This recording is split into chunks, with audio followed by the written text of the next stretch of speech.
امام مالک هارون الرشید ته ناشنا نصیحت کړو. نو راځئ چې ټولې په شریکه باندې ورو د پښتنو دپاره هم پکې سبق دی. بل نصیحت ورته دا کړی او دا د پښتنو دپاره ډېر اهم دی. دع من الامر ما لا یعنیک. هغه خبره کې ګوتې مه وهه چې تا سره څه تعلق نشته.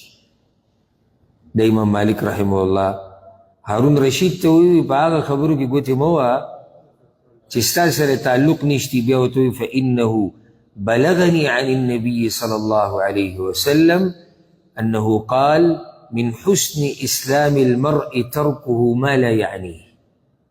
رسول الله صلی الله علیه وسلم وی حدیث کې ویلي، دا حدیث امام مالک، امام ابن حبان، امام ترمذی راوړی. وی رسول الله صلی الله علیه وسلم وی چې د یو کس ښه دینداري دا ده چې دی پرېږدي هغه څه چې د ده سره تعلق نشتی، هر څه کې ګوتې نه وایي. او زمونږ هو په هر څه کې کار دی. که خبرې شروع کی د دین مسلې، په دین اعتراضونه، په علماو به اعتراض کوي، دا به کوي، ته به وایي چې دا چېرته غټه ټیکه ټوله ده اغسته. هوښیارتوب او دینداري دا ده پرېږده هغه څه چې ستا سره یې کار نشتی او ستا ورسره کار نشتی. ګوتې مه وه په هغه ځای کې، ما هغه څه چېړه.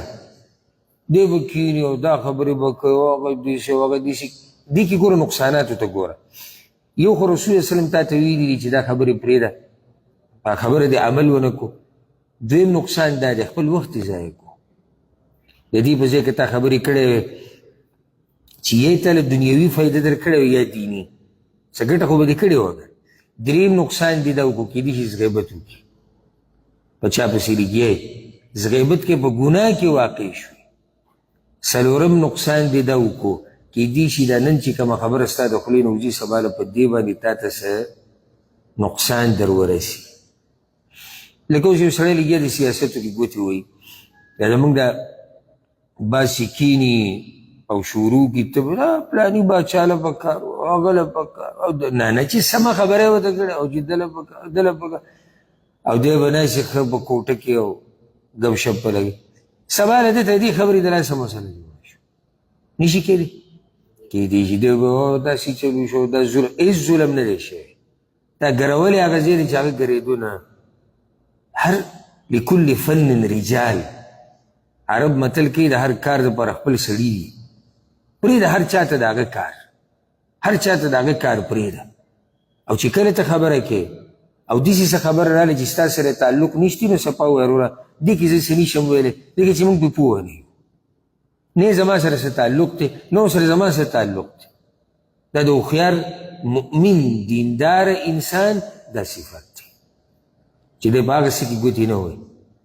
او زمونږ خو چې څه مو وایي بیا په فیسبوک چې د مخې له څه رالو، تحقیق محقیق پکې نشته.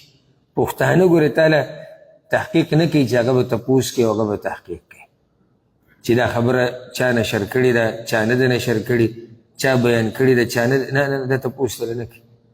خو چې صرف خبره مخې ته راشي دی به بیا بل ته وایي، هغه به بیا بل ته وایي، هغه به بیا بل ته وایي. او دې څومره ګناهونه د دې دروغو د لاسه، د دروغو د خورولو د لاسه څومره کسان په ګناه کې واقع شو. نو دا ډېر اهم نصیحت دی. پرېږده هغه څه چې ستا سره یې کار نشتي او ستا ورسره کار نشتي. مثال پرې درکړم، یاره دا ګاونډي چې دی زمونږ دا ده چې دا چل وکړو، ده چې دی دغه ته دا ووایي او ده چې دی کور کې دا ستا پکې څه کار شتي؟ وایي نه. دې ته وایي په پردي کور کې لوښي برابرول، ستا دې سره سوی به دی به لګیا د پردي کور باس، د پردي کور. یاره چې د دغه ځي کې دا رشته او که ډېر خیرخوا یې مخامخ ورسره میلاو شه او خبره ورسره وکړه چې تا او هغه یې بیټکونو کې بازارونو کې ته لګیا یې په یو خبره کې د کار شتي نه تا نه چا دې تپوس کړی او ته پکې ګوتې ویلې کړې او داسې نورې ډېرې خبرې. نو ژبه کنټرول کې ساته، لاسونه خپې کنټرول کې ساته، هغه څه سره تعلق ساته چې تا سره کار دی او ستا ورسره کار دی. ښه دا د شیخ صاحب ډېر قیمتي بیان چې تاسو واورېدلو. کوم چې امام مالک هارون الرشید ته کړو چې په پردي کار کې کار ملره.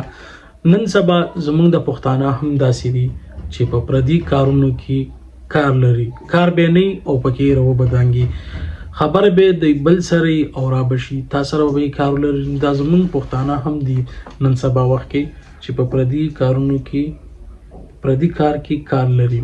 نو دا امید کوم چې دا بیان به تاسو خوښ شي وي. دا لازمي خپل ملګرو سره مخکې فارورډ کړئ. ملاویږو په یو نیکسټ ویډیو کې په یو نیکسټ ټاپک سره. مونږ لرا کوي اجازه. السلام علیکم ورحمت الله.